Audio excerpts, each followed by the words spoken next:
Pronto, antes de tudo, boa tarde a todos. Agradecer pelo convite, agradecer também por aquilo que a Magda disse há pouco. Acho que também, ou seja, também gostava de estar aqui presente também para dar um bocadinho precisamente essa questão da perspectiva dos estudantes, né? Nestes processos todos, no meio destas decisões que vão sendo tomadas em relação, às questões da educação, muitas vezes acabam por não ser escutados aqueles que são, quer dizer, os que beneficiam em primeiro lugar, né, da melhoria das condições, que são os próprios estudantes, né? Aqueles que conhecem também eles, a educação por dentro e os seus problemas, e o nosso movimento também surgiu precisamente nesse sentido. Quer dizer, ao contrário de outro, por exemplo, dos pais ou dos professores ou dos assistentes operacionais, os estudantes não, a nível nacional não existe, ou não existia pelo menos, nenhuma estrutura que conseguisse unificar a luta estudantil, conseguisse congregar o conjunto de reivindicações que existem por uma escola pública democrática e de qualidade que nós defendemos e que consideramos que também é uma luta que é conjunta, seja dos encarregados de educação, seja dos professores, seja dos assistentes operacionais. É uma luta que cabe a todos e os estudantes também devem dar a sua parte para que ela dê avanços. E pronto, ou seja, nós acompanhamos no geral aquilo que tem sido a reflexão do conjunto das associações também daqueles que estão aqui representados. Ahm, Nós assistimos na escola pública a um conjunto de problemas e de situações que têm vindo a degradar, não só do ponto de vista das próprias carreiras e da não valorização das carreiras, mas também, quer dizer, do parque escolar e da degradação das infraestruturas e das condições materiais dentro das escolas, ahm, de, ahm, da dificuldade até dos próprios estudantes num número em turmas com um número crescente de alunos, de conseguirem ter também o acompanhamento que é necessário, né, e conseguirem ter uma coisa que nós defendemos que é também importantíssima, que é a questão da avaliação contínua. Aquilo tem sido o caminho que tem sido traçado, não é um caminho de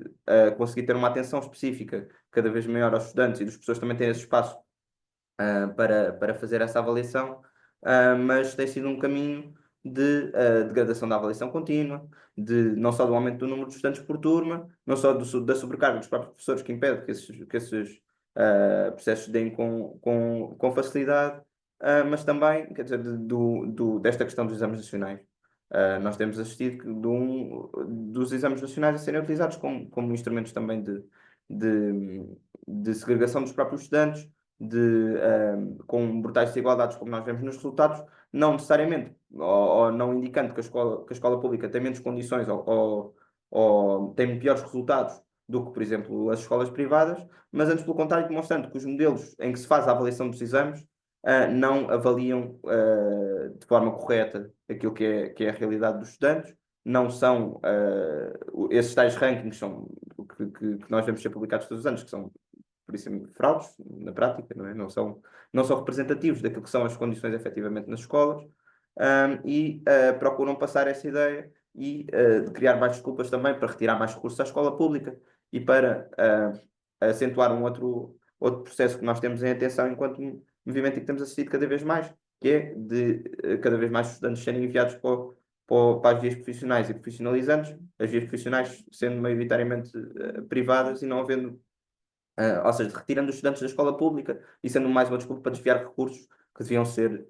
utilizados para garantir o devido funcionamento das escolas. Pronto, mas pegando mais neste tema também que diz respeito à própria formação, da questão de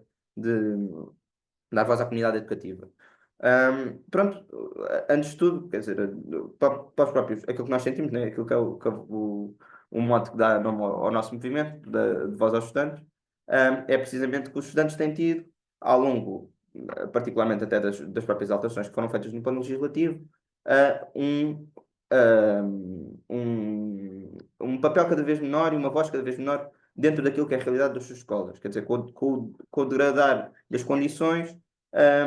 um, a massa dos estudantes tem tido cada vez menos espaço para conseguir exprimir as suas preocupações e para conseguir ter para além de exprimir essas preocupações, né, para conseguir ter mão e permitir algum tipo de alteração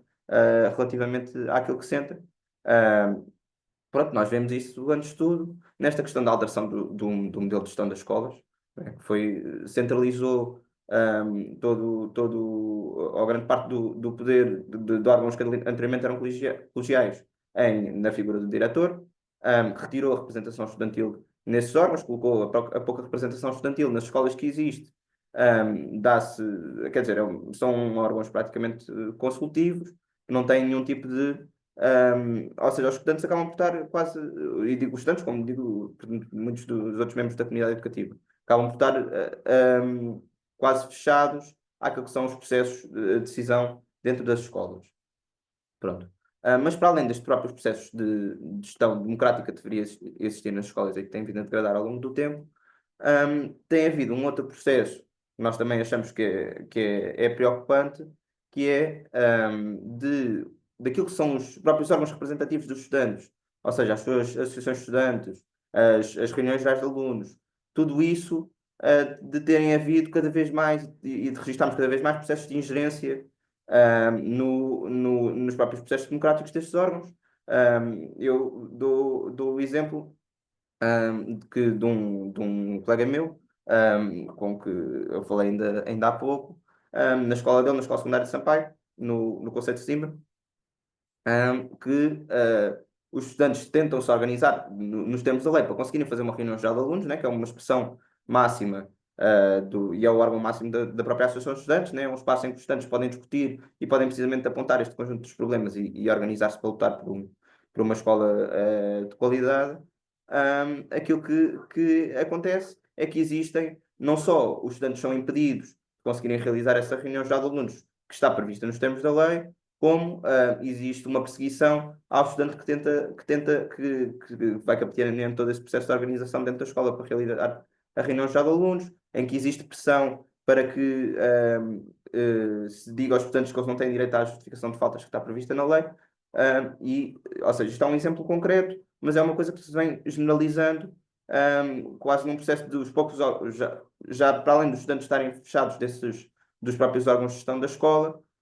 nos seus próprios órgãos de representação democrática, tem havido cada vez mais processos de ingerência e tem-se procurado que esses mesmos órgãos não consigam representar os estudantes. Pronto, para além desta questão das RGAs, também nos próprios processos das AEs, que deveriam ser independentes, e que muitas vezes acabam por ser feitos quase por direção externa e não por organização própria dos estudantes, e quase numa ideia de uma infantilização portanto, naturalmente, ou seja, eu falo mais próximo da realidade dos estudantes do ensino secundário, naturalmente que há muitos mais estudantes na escola pública, não é? Em vários níveis de escolaridade e pronto, a realidade do movimento associativo é muito diferente nos vários níveis de escolaridade pelos quais os estudantes vão passando. Mas, quer dizer, isto é uma coisa que generaliza. Se é a realidade no ensino secundário que existem estes processos de ingerência, então os próprios estudantes, por exemplo, no ensino básico, para se conseguirem organizar e fazer associações de estudantes, é uma coisa quase impossível. Quer dizer, porque colocam a quantidade de entraves que são colocados, por muito boa vontade que possam ter os estudantes e até os próprios professores, para que isso aconteça, muitas vezes há entraves a que esses processos se desenvolvam. Isso cria um conjunto de problemas que nós sabemos depois. Cria dificuldades na própria autonomia dos estudantes, não é? Porque estes processos dos estudantes conseguirem organizar e têm essas associações e essa ligação à democracia desde cedo e a democracia entrar nas escolas, não é? Não ficar à porta, também é um passo importante na formação do ponto de vista da cidadania, não é? Dos estudantes terem essa consciência de que estes problemas não são inevitabilidades, que é possível alterar, que é possível discutir os problemas, e nós preocupa-nos realmente este conjunto de entraves que se têm formado. Pronto, para além de tudo isto, quer dizer, há um movimento associativo estudantil tem outro problema,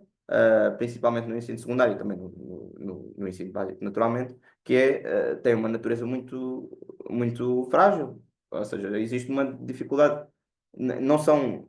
muitas das escolas não têm associações de estudantes, raramente têm as associações de estudantes estão inscritas, por exemplo, no, no Instituto Português do Desporto e da Juventude. As associações não têm, mesmo as que não estão inscritas, mas que têm um funcionamento regular, acabam por sofrer ou com esses problemas de ingerência ou com dificuldades à sua própria intervenção dentro das escolas, em que acabam por ser limitadas. e existem muitos e muitos casos de escolas em que não existe sequer associação de estudantes, de escolas onde os estudantes tentam organizar para fazer associação de estudantes e são impedidos, de de escolas onde se colocam limites de idade para os estudantes conseguirem organizarem associações de estudantes, de dizer, por exemplo, que um estudante que não estuda no ensino secundário não se pode organizar numa associação de estudantes, que é algo que não está previsto na lei, quer dizer, é um direito de todos os estudantes, às vezes até se coloca que só a partir dos 16 anos é que os estudantes se podem juntar às associações. Pronto, tudo isto dificulta naturalmente aquilo que é a atividade das associações. E pronto, e por último, quer dizer, eu também não queria estar a alongar muito mais, mas acho que há uma outra questão, que é, ante estas dificuldades todas, apesar de tudo isto, tem havido uma consistência de organização estudantil em vários locais do país, com os próprios estudantes, apesar daquilo que é, da dificuldade que há em se poderem organizar, de conseguirem lutar e dar o seu contributo nesta luta conjunta por uma educação de qualidade. Tivemos uma semana de luta também no passado, no mês de novembro, e teremos agora uma outra durante o mês de março, durante a semana do Dia Nacional do Estudante, que é dia 24 de março, pronto, para continuar aquilo que tem sido uma tradição de luta estudantil e que consideramos nós que é importante que os estudantes também deem a sua parte e que consigam dar o seu contributo para lutar por um ensino de qualidade numa fase em que a escola pública tem sofrido tantos ataques como todos nós sabemos, e que é um processo que tem sido contínuo e que nós, e que nós vamos continuar a combater e a lutar para que se cumpra essa escola por qual todos lutamos. Pronto, eu também estou disponível para responder outras perguntas que cheguem. Não tenho bem noção de quanto tempo é que foi a minha intervenção, mas pronto, obrigado.